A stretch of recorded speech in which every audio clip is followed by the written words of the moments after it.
because she's a giant, so. I'm really bad at punchline. Yeah, tell me speech. Well, first, thank you, Taylor. Thank you, Marie. I was not expecting words like that. I didn't really think about how you guys have been probably watching the semester, and for me, it's been a semester of 2 semesters of trying and feeling like I was failing half the time, and just it was really hard. But I love you guys so much, and I'm glad that you guys had fun this last year. It's good. I didn't know Marie was coming. Fun fact: I was the only one apparently who didn't know Marie was coming from Paris. So yeah, that's me. I like to say I'm like the next Robbie Local.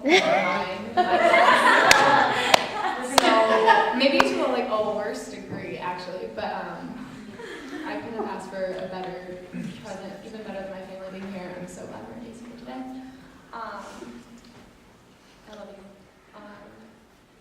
Okay, so speech. Alumni, thank you so much for being here.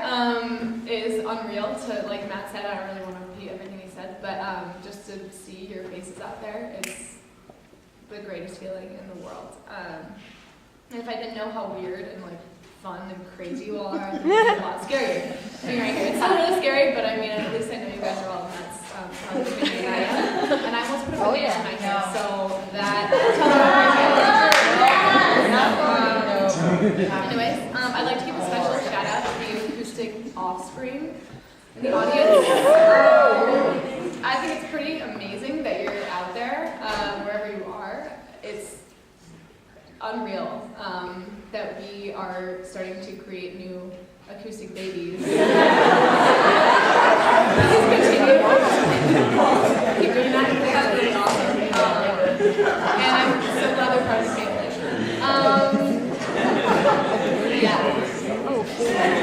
I love you.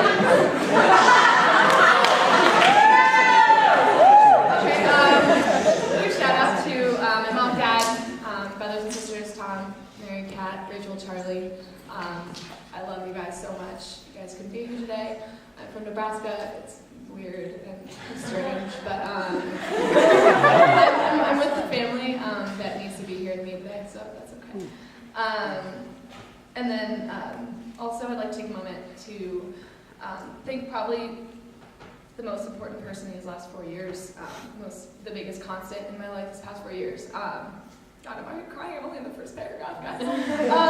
And I could really write a whole speech about Matt Johnson, but just know that I love you, and you've been the greatest partner this entire experience.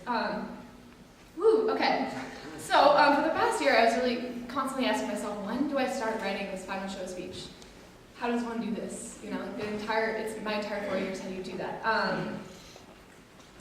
And I thought, maybe it's like when you suddenly realize you're about to sing in front of 1 million people, and some people are familiar to you, and then some people you've never seen before, and your heart rate just jumps up, and you feel like you have 8 million cotton balls in your mouth, and you have laryngitis, and it's not the right acoustic environment, but then the words just kind of flow out of you, like they were always there all along. Right, Megan Gladden, you know how that feels. I love you. Did you see her rap today? Yeah, that was incredible. I don't know what she said. But anyway, so I just wrote a speech.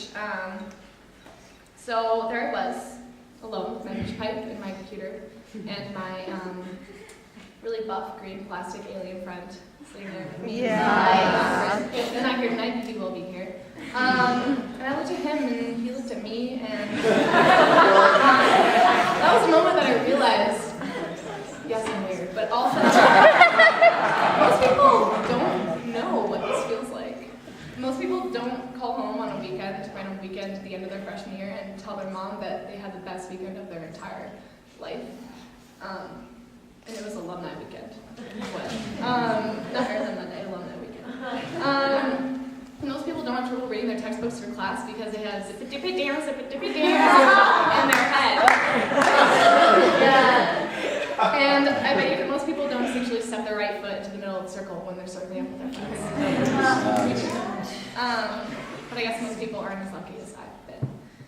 I suppose singing has always been the feeling that I've loved the most in the world. Whether it's jumping into the shower at the end of a tough, endless day, shutting my brain off and just warbling some Destiny's Child or the occasional aria, like we mentioned. As if my roommates aren't 20 feet away or swimming.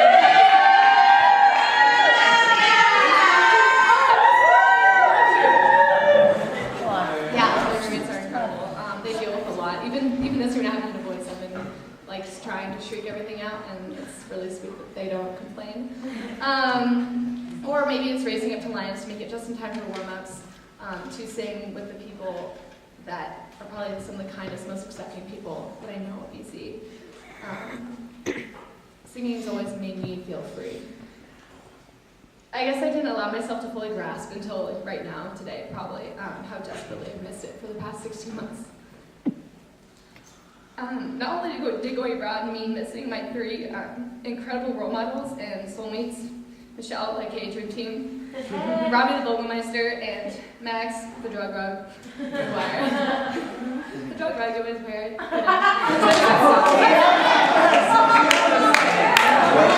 definitely, it's not a good joke I explain it to you. Yeah, I didn't get to watch them finish their acoustic careers. And start, real life. But my semester abroad in London also became the first time in 8 years that I probably didn't spend at least 10 hours a week singing my face off. And I thought that taking time off singing would be really liberating for me, but I think I was pretty crazy thinking that. I don't know why.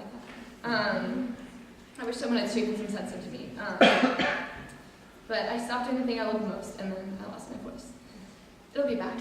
I really do. I know it's going to be back. But current group, you guys definitely sensed that, I was struggling. It was a really hard semester for me. But hopefully you didn't know that I was terrified to be in this huge role of music director, faced with such talent every day, and feel like I, couldn't be as much as I wanted to be to you because of what had happened to me. But I think I spent a lot of time feeling really stupid about it.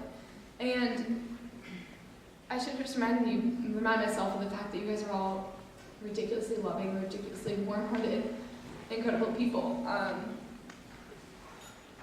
And you weren't about to let me off easy. So, sorry guys, I'm going to struggle through this, but I'm going to get through it. Your patience, your endless kindness, and your steady support meant more to me than I can even say, and I can't say it right now. Whatever part you may sing, whatever place you may call home, beliefs you carry with you, each one of you sets the world on fire every day. And I cannot wait to see you take on these new roles and lead each other. I think it's about time that we let you guys go. It's going to be pretty awesome being in the crowd next year and being with Matt, being with me, and all of you guys, and being drunk and just watching you guys. We're not drunk.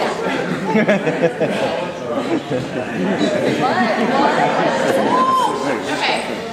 I'll probably just skip through a lot of this. It's really long. Like I said, choose your journey. Mine happens to have a plastic alien in it.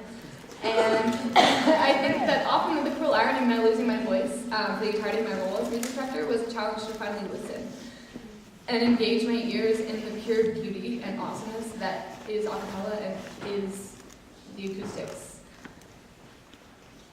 I don't know, don't you guys ever just think, you come back for Alumni Weekend and you think, is this real? And then you get here and you're like, yeah. But anyways, I saved my very first acoustic emails that I got. Actually, I have all of them from the day that I got sent in. On September 16, 2009, at 6:24 p.m. Jim O'Donnell told me that there would be times when I'd want to yell and scream at the group. Not Jim! But that the times I remember the most and would transform my BC experience into something otherworldly would be those spent just hanging out, singing, and having a good time with the Sticks. And also 4 years ago, Dr. Steve Ryder, you told me to look beyond the talent that I saw in the group around me and to appreciate them for the even better leaders and friends that they are, and how right you were. I had no idea at the time what all meant long run, but I saved these emails, so apparently I knew that someday I would realize what it meant. So Brendan, I also saved yours, just to let you know, because you were my first acoustic crush. So, yeah, so.